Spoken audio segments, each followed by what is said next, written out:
morning, Westside. Good morning. Thank you for being here today. I appreciate your presence at your religious home, and I hope you had a happy and safe July 4th holiday.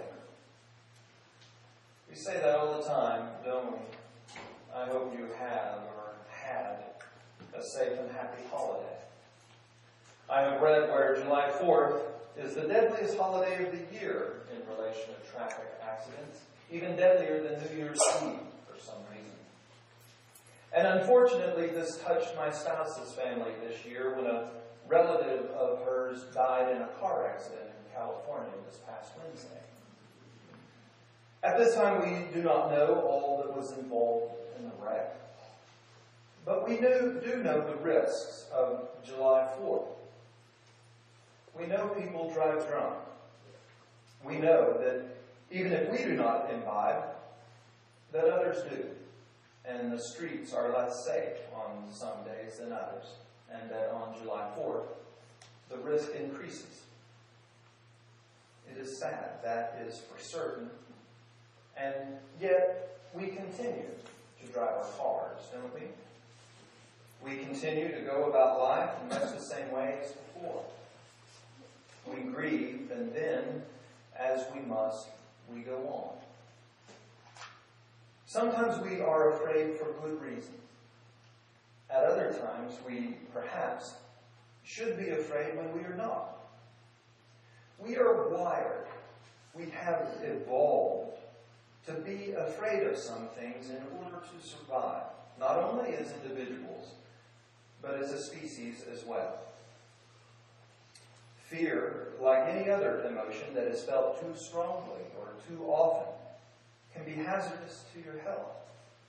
You've probably heard that too much stress, which is a form of fear, leads to poor health. So, managing fear, managing stress is important. And just like any other emotion, when we do not feel something at all, life may be less than it could otherwise be.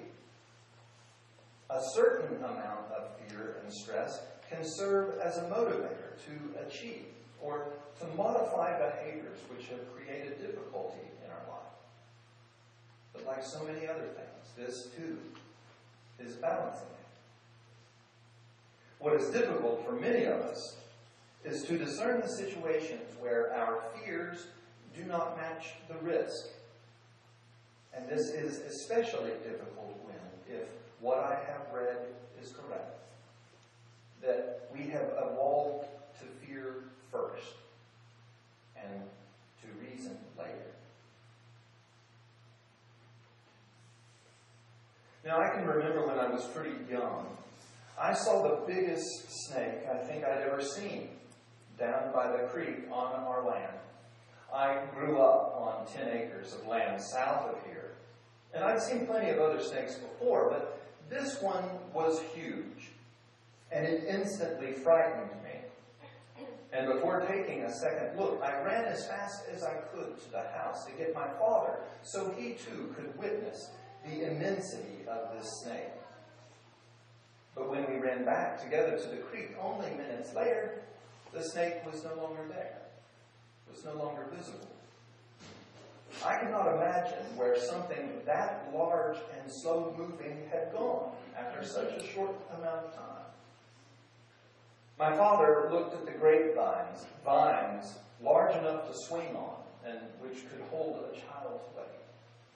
And he wondered out loud if I'd really seen a snake at all. If perhaps I saw something that looked like a snake, or had merely imagined a snake, since what I had described to my father was larger than anything he'd seen while working on the land. Doubt then entered my mind, and I wondered if I'd really witnessed a gargantuan snake as I'd originally believed. I still, to this day, am not sure of the answer, but I can still, to this day, feel the fear I felt as I raced up to the house to get my dad to take a look. We have within us an innate fear of snakes. During our evolution, fearing snakes was a good thing. Even Charles Darwin spoke of his inherent fear of snakes. He tells a story about it in a book he wrote called The Expression of the Emotions in Man and Animals, published in 1872. In the following quote of Darwin I use, he speaks of a puff adder, which, if you don't know, is a highly venomous snake found in Morocco, the Arabian Peninsula, and throughout Africa. This quote, though, I think speaks to the idea that we all fear first and reason later. So Darwin says, our reason telling us that there is no danger does not suffice. I may mention a trifling fact illustrating this point, and which at the time amused me. I put my face close to the thick glass plate in front of a puff adder in the zoological gardens, with the firm determination of not starting back if the snake struck at me. But as soon as the blow was struck, my resolution went for nothing. And I jumped a yard or two backward with astounding rapidity. My will and reason were powerless against the imagination of a danger which had never been experienced. We can be afraid of all sorts of things. Sometimes our fears are justified, but more often they are not. On the outskirts of a small town, there was a big old pecan tree just inside the cemetery fence. One day, two boys filled up a bucket full of nuts and sat down by the tree out of sight and began dividing their treasure. One for you, one for me, one for you, one for me, said one of the boys. However, several of the nuts dropped to the ground and rolled down toward the fence. Another boy came riding along the road on his bicycle, and as he passed, he thought he heard something coming from inside the cemetery. He slowed down to investigate, and sure enough, he heard, one for you, one for me, one for you, one for me.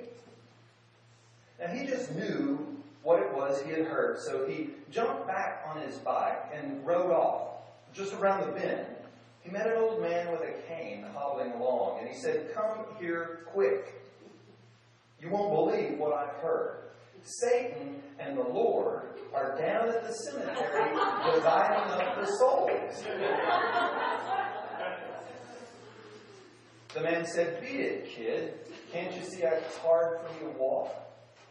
When the boy insisted, though, the man hobbled slowly toward the cemetery.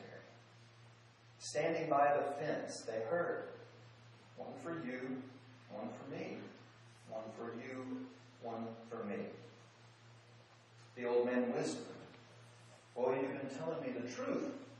Let's see if we can see the Lord."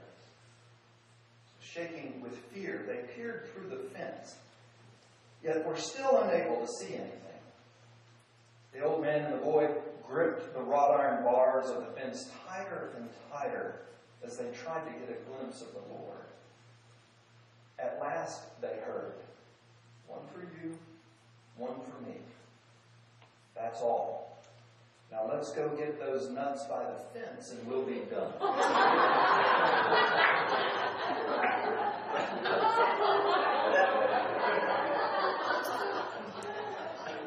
They say the old man had the lead for a good half mile.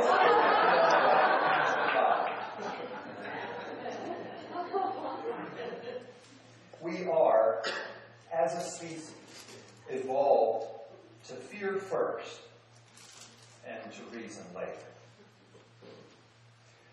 Our responsive reading was written by Eusebius.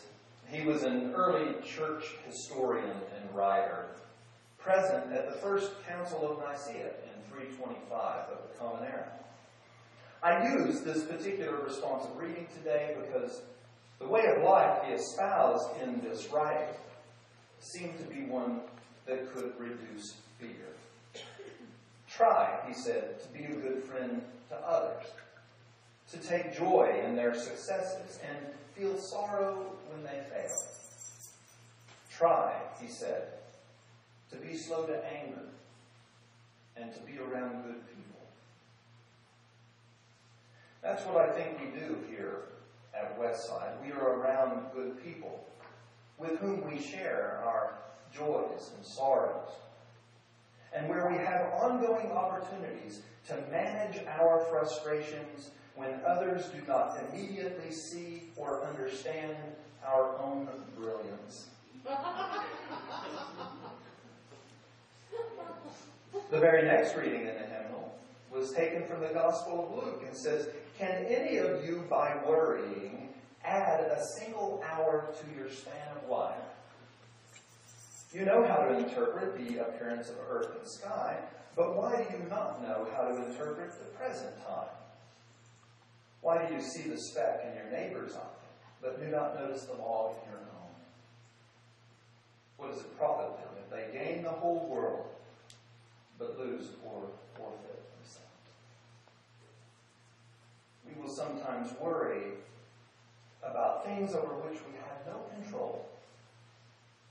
And at other times we will, I think, not accept the control we have to change our situations and our beliefs.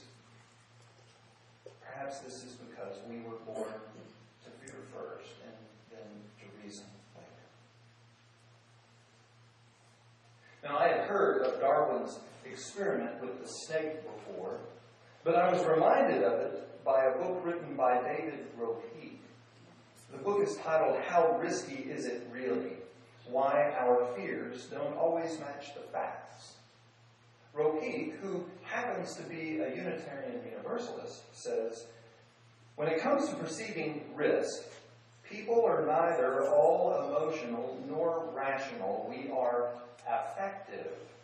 Affectives are people who make risk assessments with both their head and their heart, cortex and gut, based on the facts and on their feelings and instincts and values and cultural views and personal experiences and life circumstances." So there's all this stuff going on. We do react emotionally initially. Our views and values are instantly involved, and only later can we begin to rationalize the experience. Ropeek tells of how, after the attacks of September the 11th, people took to the roads and drove their cars to destinations rather than travel by airplane. Now, we know that statistically, driving is riskier than flying, right? We know that in our head.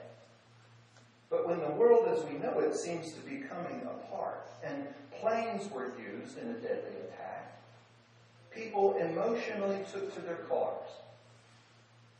And the result was that death by car accident rose significantly for the 3 months following the attack. Perhaps, according to one study, an additional 1,018 people died on American roads, as would have otherwise during that same time. Because we fear first and reason later, we can sometimes do things that are not in our best interest. We can become like Chicken Little. We all know the old folktale of Chicken Little, where an acorn falls on the head of a young chick who is then convinced the sky is falling, and proceeds to go all around and try and convince any who will listen to take care and to take cover because the sky is falling. In other words, the world is coming to an end. And it can seem like that sometimes, can't it? Because we fear first and reason later, it can feel like the world is coming to an end, even when we know it will not. I can remember doing poorly on an exam in school and thinking the world as I knew it was ending. I can remember a romantic relationship coming to an end and believing the world was too. I can remember a young friend of mine dying in a freak accident and wondered if that would happen to me as well. I remember being sick with cancer, not once, but twice, and each time thinking the disease might very well be the end of me. I still do sometimes. In fact, every little pain I get makes me wonder if the big C is back in some other place in my body. But if I settle down for a bit, the pain goes away. And I then reason that this is probably more the result of an older guy trying to remain active. And his body trying to tell him to slow down more than it is any sort of dis-ease. But it is likely a feeling of dis-ease, a feeling of dis-ease, a feeling that something is wrong. We can have this dis-ease around exams. We can feel dis-ease when we think about snakes, when relationships end, when we fear death. We have a feeling of dis-ease. But perhaps most of all, we feel dis-ease around change. I believe when things change, we feel vulnerable, and few of us enjoy that kind of feeling. There are some who say they enjoy change, and I have no doubt they are speaking their truth. But I have found most of the people, most of the time, who say they enjoy change, well, even they have a feeling of dis-ease in the midst of it all. Most of us habitually move toward homeostasis, which is defined as the ability or tendency of an organism to maintain internal equilibrium by adjusting its physiological processes. In other words, it is natural, it is normal to resist change. Most of us resist and fear change. But change will come, no matter how much we might resist. No matter how much we desire internal equilibrium, change will come. Because change always comes. It comes to us as individuals. It comes to our romantic relationships and friendships.